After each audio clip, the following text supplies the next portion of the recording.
নমস্কার বন্ধুরা, স্বাগত আমার চ্যানেল জ্যোতির্ময় ওয়ার্ল্ডে। আশা করি তোমরা সবাই ভালো আছো। আজকের এই ভিডিওতে আমরা নর্থ ইস্ট ম্যাচ নিয়ে আলোচনা করব। তবে নর্থ ইস্ট ম্যাচ নিয়ে আলোচনা করবার আগে দুটো জিনিস আমি তোমাদের সাথে শেয়ার করতে চাই। প্রথম যে জিনিসটা তোমাদের সাথে শেয়ার করব সেটা হলো যে দল পিছিয়ে পড়ে যে জেতার মানসিকতা, সেই মানসিকতাটা কি আমাদের আইএসএল এর যে এই ব্রেকটা হওয়ার আগে তিনটে ম্যাচ হুয়ান ফেরান্ডোর টাইমে ছিল? আমার তো কখনোই আমরা সেই সময়টা এক্সপেক্ট করিনি যে এটা যে দল একবার পিছিয়ে পড়লে সেখান থেকে কিন্তু বাউন্স ব্যাক করতে পারে। যেই রকম সিচুয়েশন আমাদের ছিল আইএসএল এর লাস্ট 3-4টে ম্যাচে, যেখানে আমরা প্রত্যেকটা ম্যাচেই কিন্তু 20 মিনিটের মাথায় গোল খেয়েছি। আজকেও কিন্তু 3 মিনিটের মাথায় কিন্তু একটা পেনাল্টি হয়, যেটা টোটালি আনফর্চুনেট একটা ইনসিডেন্ট। এবং আমি এটার মধ্যে আমাদের ডিফেন্ডার দীপেন্দুর কোনো দোষ দেখতে পাচ্ছি না। ও গ্লাইড বা স্লাইডটা করতে গিয়ে হাতটা সামনের দিকে চলে আসে এবং সেখানে বলটা লাগে। সেটা ইচ্ছাকৃত অনিচ্ছাকৃত সেটা ব্যাপার না, হাতে বল লাগে এবং ক্লিয়ার কেস ছিল পেনাল্টির, এবং সেখানে কিন্তু পেনাল্টি থেকে গোল হয়ে যায়। যদিও বিশাল ক্যাত কিন্তু একদম পারফেক্ট পজিশনে ছিল, বলটা আটকালেও আটকাতে পারতো। কিন্তু এনিওয়ে আমরা 1 মিনিটের জন্য এটা মনে করিনি যে আজকে আমাদের দল এই ম্যাচ থেকে 3 পয়েন্ট না পেয়ে মাঠ ছাড়বে, এবং আমরা প্রত্যেকে অপটিমিস্টিক ছিল যে আজকে অ্যাটলিস্ট আমরা 3 পয়েন্ট পাবো।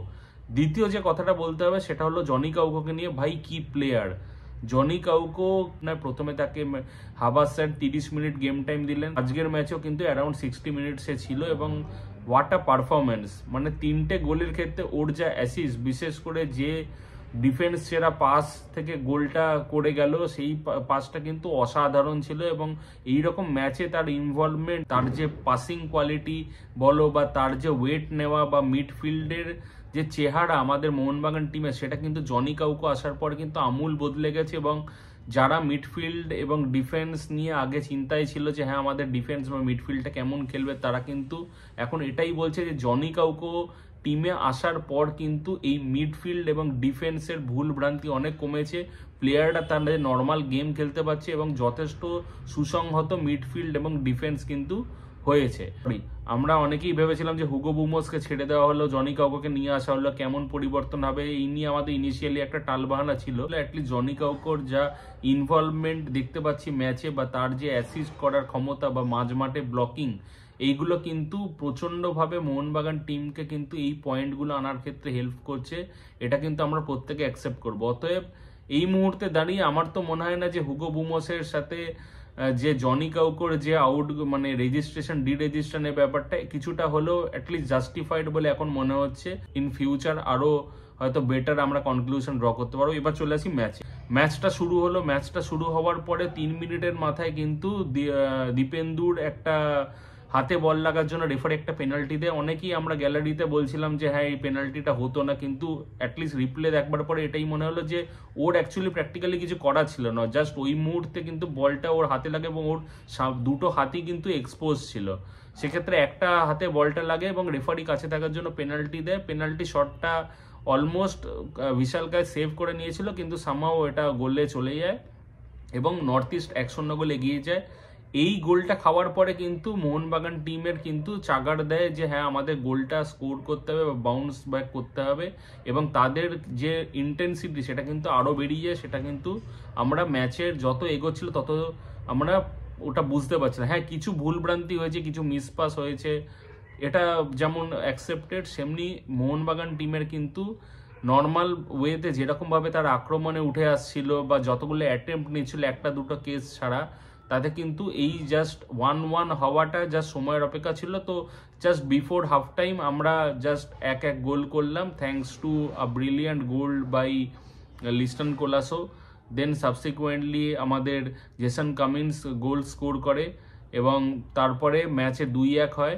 2-1-এ আমরা হাফ টাইমে 2-1 স্কোর লাইন ছিল। তবে এটা ছিল যে তারপরেই কিন্তু ডিফেন্সটা একটু শেকি মনে হলো সেকেন্ড হাফের শুরুতে, এবং সেটারই ফায়দা নিয়ে 2-2 করে গেল নর্থ ইস্ট। কিন্তু তারপরে কিন্তু আবার মোহনবাগান তার নিজের ম্যাচটাতে তাদের নিজেদের চার্জ নিল, এবং তার ফল হিসেবে কিন্তু আরও দুটো গোল তারা স্কোর করলো। দিমি পেট্রাটস অ্যাজ ইউজুয়াল একটা ইন্ডিভিজুয়াল ব্রিলিয়ান্সি থেকে একটা গোলটা করলো, এবং তারপরে লাস্টলে সাহাল আব্দুল সামাদ আর একটা স্কোর করে খেলার ফলাফল 4-2 হয়, যেটা কিন্তু ফাইনাল স্কোর।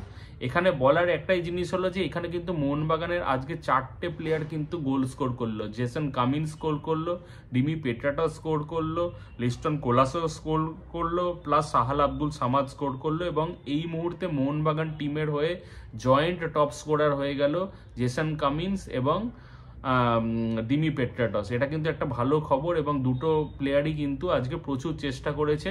জেসন কামিন্সের ব্যাপারে আমি বেশি কথা বলবো না, কিন্তু হ্যাঁ, যে সুযোগটা পেয়েছে সেখান থেকে সে সদ্ব্যবহার করেছে। একটু স্লপি ছিল, এনিওয়েজ দ্যাট ইজ ফাইন। কিন্তু যে মানুষটার ব্যাপারে আজকে কথা না বললেই নয়, এবং যে মানুষটা আসার পর দলের যে পারফরম্যান্স সেটা আরও কয়েক গুণ বেড়ে গেছে, সে হলো আমাদের জনি কাউকো। মাঝমাঠে এই একটা লোকের প্রেজেন্সে কিন্তু গোটা মাঝমাঠটা অনেক কনস্ট্রাকটিভ ওয়েতে খেলছে, অনেক টেনশন ফ্রি ভাবে খেলছে, এবং ডিফেন্সেও আজকে সেরকম কিন্তু ভুল বোঝাবুঝি বা ফাঁক ফোকর কিন্তু পাওয়া যায়নি। এবং সবচেয়ে বড় কথা হলো পাসিং ফুটবল, এত ব্রিলিয়েন্ট পাসিং ফুটবল আজকে হয়েছে। শর্ট পাস বলো, লং পাস বলো, থ্রু পাস বলো, যত রকমের পাস হয় উইথ আ পাসিং অ্যাকিউরেসি, সেটাও তোমরা দেখতে পাচ্ছ। এত ভালো পাসিং অ্যাকিউরেসি, ওভারঅল একটা খুব ভালো ফুটবল আমরা আজকে দেখলাম অনেক দিন পর। মোহনবাগান টিমের এইরকম একটা কমান্ডিং মানে ফুটবল আমরা অনেক দিন পর দেখলাম, এবং অবভিয়াসলি এটা একটা ভালো ইন্ডিকেশন উড়িষ্যা ম্যাচটা শুরু হওয়ার আগে মোহনবাগান টিমের পক্ষে, যেটা একটা এক্সট্রা অক্সিজেন দেবে আগামী 24 তারিখ কলিঙ্গ স্টেডিয়ামে তাদেরকে ফেস করতে হোম গ্রাউন্ডে। এবং সেই ম্যাচে কিন্তু ওদের আমের জাহু নেই, এটা একটা প্লাস পয়েন্ট। কিন্তু মোহনবাগান কিন্তু যে ফর্মে আছে ফেভারিটস হিসেবে অবশ্যই নামবে, এবং সেই ম্যাচ যদি তারা 3 পয়েন্ট পেতে পারে তাহলে কিন্তু লিগ শিল্ড দৌড়ের ক্ষেত্রে কিন্তু অনেকটাই এগিয়ে যাবে, এটা বলার অপেক্ষা রাখে না। তো আজকের ম্যাচের অ্যানালিসিস এই অবধি। তোমরা জানিও তোমাদের কেমন লাগলো। চ্যানেলের ভিডিও ভালো লাগলে অবশ্যই লাইক এবং কমেন্ট করো। চ্যানেলে সাবস্ক্রাইব না করা থাকলে সাবস্ক্রাইব করো। আজকের ভিডিও এই অবধি, দেখা হবে আবার পরের ভিডিওতে। ততক্ষণের জন্য টাটা এবং গুড নাইট। জয় মোহনবাগান।